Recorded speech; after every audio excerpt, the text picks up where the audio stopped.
ಎಲ್ಲರಿಗೂ ಶರಣು ಶರಣಾರ್ಥಿಗಳು. ಜ್ಞಾನದ ಮೇರು ಶೂನ್ಯ ಸಿಂಹಾಸನಾಧೀಶ್ವರ ಅಲ್ಲಮ ಪ್ರಭುದೇವರ ಸಂಸ್ಮರಣೆಯ ಈ ಸುದಿನದಂದು ಬಸವ ಸಮಿತಿಯ ಪರವಾಗಿ ಶರಣು ಶರಣಾರ್ಥಿಗಳೊಂದಿಗೆ ಭಾವಪೂರ್ಣ ನಮನಗಳು. ಬನ್ನಿ, ಇಂದಿನ ಈ ಸಂಚಿಕೆಯಲ್ಲಿ ಅಲ್ಲಮರ ಬದುಕು, ವಚನಗಳು ಮತ್ತು ಅವರು ನೀಡಿದ ಮಹಾನ್ ಕೊಡುಗೆಗಳ ಸಾರವನ್ನು ಸಂಕ್ಷಿಪ್ತವಾಗಿ ತಿಳಿಯೋಣ.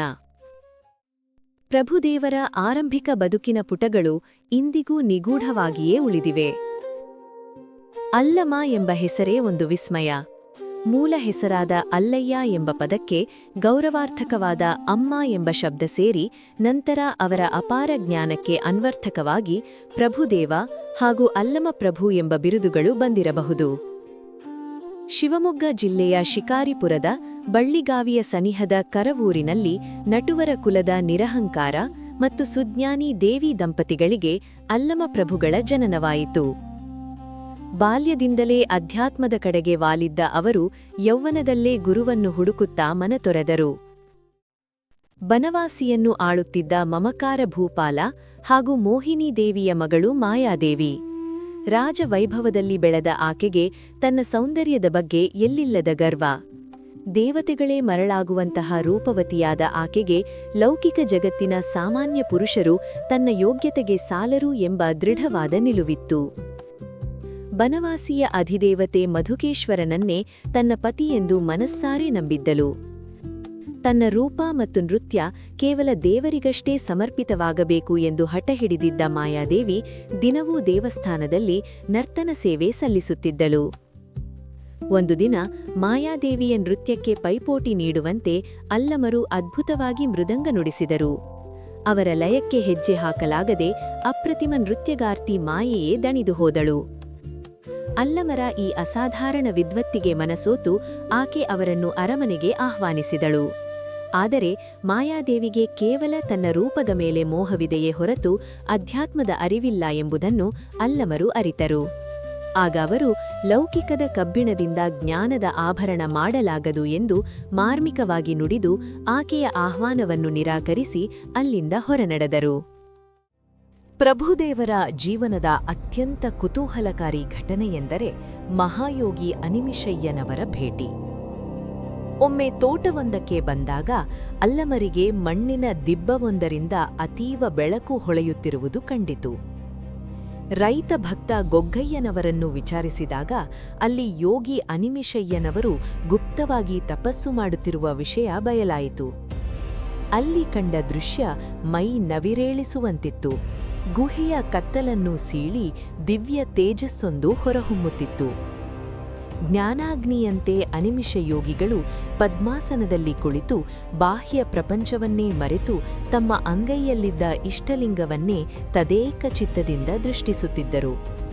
ಸಾಷ್ಟಾಂಗ ಎರಗಿ ಅನಿಮಿಷ ಯೋಗಿಯ ಮುಂದೆ ಕುಳಿತು ದೃಷ್ಟಿಯಿಟ್ಟು ನೋಡಿ ಅವರ ಕೈಯೊಳಗಣ ಇಷ್ಟಲಿಂಗವನ್ನು ತಮ್ಮ ಕೈಯೊಳಗೆ ಇಟ್ಟುಕೊಂಡಾಗ ಮಿಂಚು ಹರಿದಂತಾಗಿ ಸಾಕ್ಷಾತ್ ಶಿವಾನುಭೂತಿ ಮೈದಳೆಯಿತು. ಗುರುವಿನ ಕಾರುಣ್ಯ ಮತ್ತು ಜ್ಞಾನವು ಆ ಗುಹೆಯಲ್ಲೇ ದೊರೆತ ಕಾರಣ ಅವರು ತಮ್ಮ ಅಂತರಾಳದ ದೈವವನ್ನು ಗುಹೇಶ್ವರ ಎಂದು ಕರೆದರು. ಇದೇ ಅವರ ವಚನಗಳ ಅಂಕಿತನಾಮವೂ ಆಯಿತು.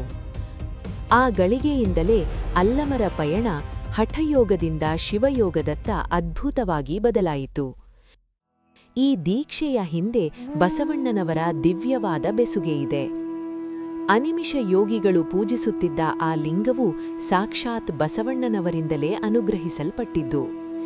ಈ ವಿಚಾರವನ್ನು ಚನ್ನಬಸವಣ್ಣನವರು ವಿವರಿಸಿದಾಗ ಅಲ್ಲಮರು ಭಕ್ತಿಯಿಂದ ಬಸವಣ್ಣನವರನ್ನು ತಮ್ಮ ಪೂರ್ವಾಚಾರಿ ಹಾಗೂ ಪರಮಗುರು ಎಂದು ಕರೆದು ತುಂಬು ಹೃದಯದಿಂದ ಸ್ತುತಿಸಿದ್ದಾರೆ. ಆ ಹೊತ್ತಿಗೆ ಕ್ರಾಂತಿಪುರುಷ ಬಸವಣ್ಣನವರು ಕಲ್ಯಾಣದಲ್ಲಿ ಅನುಭವ ಮಂಟಪವನ್ನು ಕಟ್ಟಿದ್ದರು. ಇಷ್ಟಲಿಂಗದ ಆಳವಾದ ಅರ್ಥವನ್ನು ಅರಿಯಲು ಗುರು ಬಸವಣ್ಣನವರತ್ತ ಹೆಜ್ಜೆ ಹಾಕಿದ ಅಲ್ಲಮರು ತಮ್ಮ ಪಯಣದ ಉದ್ದಕ್ಕೂ ಹರಿಯುವ ನದಿಯಂತೆ ಅನೇಕರನ್ನು ತಿದ್ದುತ್ತಾ ಸಾಗಿದರು. ಅಣ್ಣ ಅಜಗಣ್ಣನ ಅಕಾಲಿಕ ಮರಣದಿಂದ ಕುಗ್ಗಿದ್ದ ಜ್ಞಾನಿ ಮುಕ್ತಾಯಕ್ಕನಿಗೆ ನಿನ್ನ ಅರಿವನ್ನೇ ಗುರುವಾಗಿಸಿಕೋ ಎಂದು ತಿಳಿ ಹೇಳಿ ಸತ್ಯದ ದರ್ಶನ ಮಾಡಿಸಿದರು. ಬಳಿಕ ಸೊನ್ನಲಾಪುರದಲ್ಲಿ ಕೆರೆಗುಡಿಗಳ ಅಂದರೆ ಸ್ಥಾವರ ನಿರ್ಮಾಣದಲ್ಲಿ ತಲ್ಲೀನರಾಗಿದ್ದ ಕರ್ಮಯೋಗಿ ಸಿದ್ಧರಾಮೇಶ್ವರರನ್ನು ಭೇಟಿಯಾದರು. ದೇಹದ ದಾಹ ತೀರಿಸುವ ಕೆರೆಗಳಿಗಿಂತ ಆತ್ಮದ ಬಾಯಾರಿಕೆ ನೀಗಿಸುವ ಜ್ಞಾನ ಮುಖ್ಯ ಎಂದು ಅರಿವು ಮೂಡಿಸಿ ಕಲ್ಯಾಣದಲ್ಲಿನ ಜಂಗಮಾತ್ಮಕ ದೇವಾಲಯದ ಮಹತ್ವವನ್ನು ವಿವರಿಸಿ ಅವರನ್ನೂ ಕಲ್ಯಾಣಕ್ಕೆ ಕರೆತಂದರು.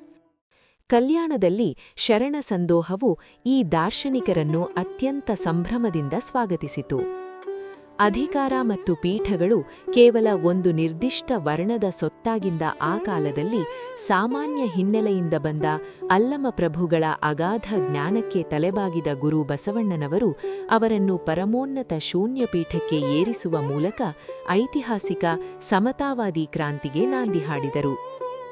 ಶರಣ ಸಂಗಮ ಬಯಸಿ ಬಂದ ಉಡುತಡಿಯ ಮಹಾದೇವಿಯನ್ನು ಕಠಿಣವಾಗಿ ಪರೀಕ್ಷಿಸಿ ಆಕೆಯ ಜ್ಞಾನದ ಹಿರಿಮೆಯನ್ನು ಲೋಕಕ್ಕೆ ಪರಿಚಯಿಸಿ ಅಕ್ಕ ಎಂದು ಗೌರವಿಸಿದರು. ತಮ್ಮ ಮಾರ್ಗದರ್ಶನದಲ್ಲಿ ಅಕ್ಕ ಮಹಾದೇವಿಗೆ ಐಕ್ಯವಾಗಲು ಕದಳೀವನವನ್ನು ತೋರಿದ ಪ್ರಭುದೇವರು ನಂತರ ತಾವೂ ಅಲ್ಲಿಯೇ ಉರಿಯುಂಡ ಕರ್ಪೂರದಂತೆ ಬಯಲಾದರು. ಅಲ್ಲಮಪ್ರಭುಗಳು ತಮ್ಮ ಬೆಡಗಿನ ವಚನಗಳ ಮೂಲಕ ಬಾಹ್ಯ ಆಡಂಬರಗಳನ್ನು ಎದುರಿಸಿ ದೈವವು ಕಲ್ಲಿನ ಪ್ರತಿಮೆಯಲ್ಲದೆ ನಮ್ಮೊಳಗಿನ ಅರಿವಿನಲ್ಲಿದೆ ಎಂದು ಘರ್ಜಿಸಿದರು. ಅವರು ನೀಡಿದ ಎಚ್ಚರಿಕೆಯ ಮಾತುಗಳು ಇಂದಿಗೂ ಜ್ಞಾನಮಾರ್ಗದ ಪಥಿಕರಿಗೆ ಅಚಲವಾದ ದಾರಿದೀಪವಾಗಿವೆ. ಮುಂದಿನ ವಾರ ಮತ್ತೊಬ್ಬ ಮಹಾನ್ ಶರಣರ ಬದುಕಿನ ಹಾದಿ ಮತ್ತು ಅವರ ವಿಚಾರಧಾರೆಗಳ ದರ್ಶನದೊಂದಿಗೆ ನಾವು ಮತ್ತೆ ಭೇಟಿಯಾಗೋಣ. ಮತ್ತೊಮ್ಮೆ ತಮ್ಮೆಲ್ಲರಿಗೂ ಶರಣಾರ್ಥಿಗಳು.